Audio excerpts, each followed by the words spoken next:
tried to create a district to protect an incumbent, where that happens in a lot of other states. They do that all the time. I think a lot of states have terribly messy boundaries because of that. We have a nonpartisan Fiscal and Service Bureau that basically draws the boundaries. We get to vote it up or down and make those decisions. If we vote the first one up, down, then we have a second map that we look at. If we don't accept that map, then there's a third map. And that one we really pretty much have to accept or reject. We can make some changes to it, but it's a pretty clean process, and I think a very good one in terms of being respectful of where are the people, changing the boundaries to meet that. We all represent in the House about 28,000 people per person, and that will continue. And what we're looking at is where is the population shift. And so a lot of times our districts become smaller because we tend to see more people moving to the urban areas. Right. And another advantage of that redistricting system that Iowa has is that we know early on what the districts are going to be, so that people who want to run in those districts can get organized and run. Declare. And in some other states, it's right up to the election day practically before they get the boundaries drawn, and it's a real disadvantage, I think, to them. Well, and I think it's interesting that about a third of the legislature, and that's 150 people, so do the math, about a third of them are thrown in together.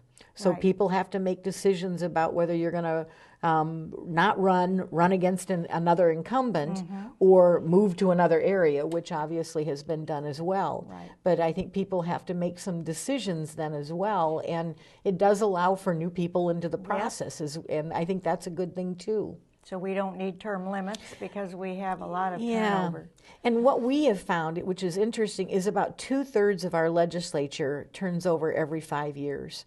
And so when you look at the numbers of people who are there for a lifetime, that doesn't happen very often in Iowa. And so I think the issue of term limits never took hold here in Iowa because we do have good turnover rates. Exactly. Well, now talk a little bit about what you're doing in the legislature. I know you are the chair of State Government Committee. Yes, I am, and I understand that you used to be chair of that committee as well. So you understand the issues that come before it. We often talk about that kind of being the kitchen sink committee because there are so many issues that come there. Election law, campaign law, all of the voting issues come before that committee, as well as the licensure issues that deal with all of the different professional organizations and groups. So you have all of those issues that you deal with too. Gambling is a part of that committee. So anything that deals with the gaming industry comes before state government as well. We also have lots of issues dealing with liquor control and liquor licensing. And so we have many issues that are in the committee that deal with that. And then also any constitutional amendments.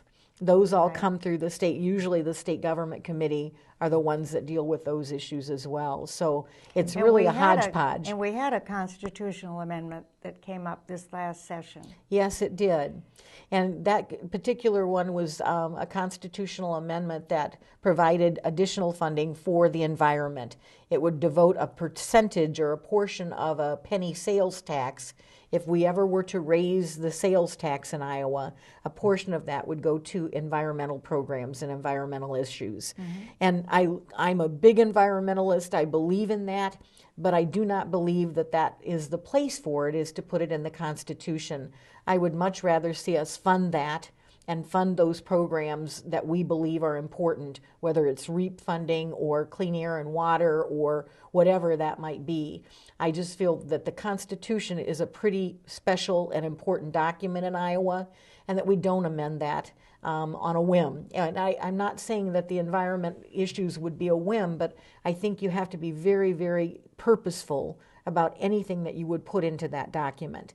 And I have not been a supporter of the constitutional amendment for the environment. I would support a sales tax to increase dollars that could be used for the environment, but I don't believe this is the correct way to go. I absolutely agree with you. I think it's much more honest talk about sunshine, talk Right. about transparency. It's the better way to go is to fund it outright. to fund it and not hide behind the skirts of a constitutional amendment, which may or may not ever get funded. Jean, one of the things I found very interesting about that is many Republicans supported that and agreed that that should be part of the Constitution. But when I asked them point blank, would you support an increase in the sales tax to support the environment? They said absolutely not. And so I thought that was a bit disingenuous in terms of you want that in the Constitution, but you will never support an increase in taxes to actually make it happen. Exactly. And so that just seemed a little phony to me, and I didn't appreciate that. I thought, well, at least I'm willing to support those increases because I think it's the right thing to do. Right, and to say up front what you're doing. Yes, absolutely. Right. People's right to know. Yeah. Now, I understand you're getting ready to reorganize state government again. Yes, and you had done that, I think, back in 1983, am I right? Something like that, right. Well, and we were chuckling about the fact that it hasn't been done for so long again, and that we're doing it now out of necessity rather than just a good government practice. I co-chair a committee on government reorganization with Senator Apple. Stacey Apple is a senator from the Des Moines area. And she and I have been working on that very, very closely, and working also with the governor's office to identify what is doable and what kinds of things are short-term savings, and then what kinds of things are going to be more long-term but systematic changes that are going to occur over a number of years. And so we have been actively involved in getting input from people, working with our department heads, working with our subcommittee chairs that are in each of the House and Senate chambers, and asking them to give us recommendations as well. There are 3 areas that we're really focused on, the first one being joint purchasing.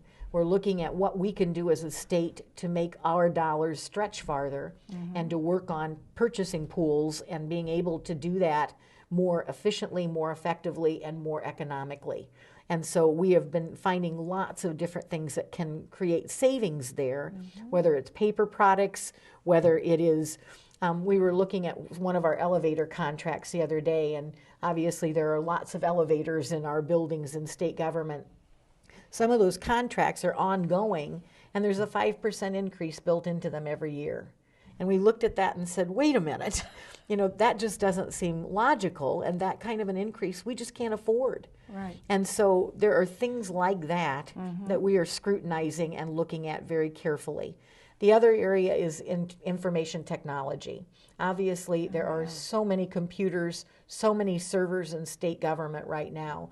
We think there are over 320 some servers that are out there in state government, all of them siloed, and we're saying there's a more efficient way to do this. And if we had single servers in many of these areas, it would just be much more economically and much more efficient in terms of how we do that.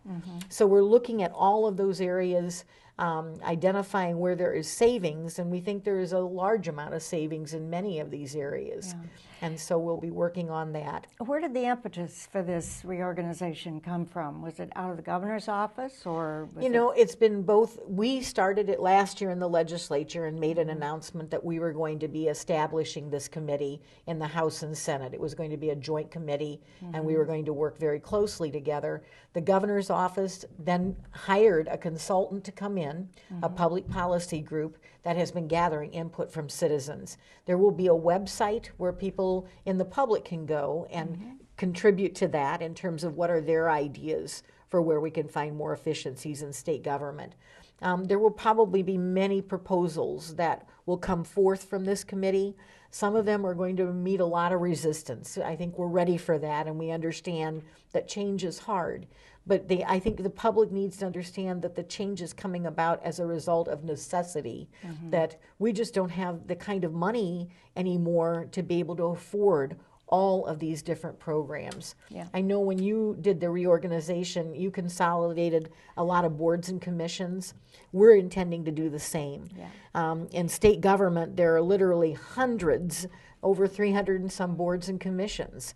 And some of those boards and commissions overlap. There are 12 for early childhood alone. There are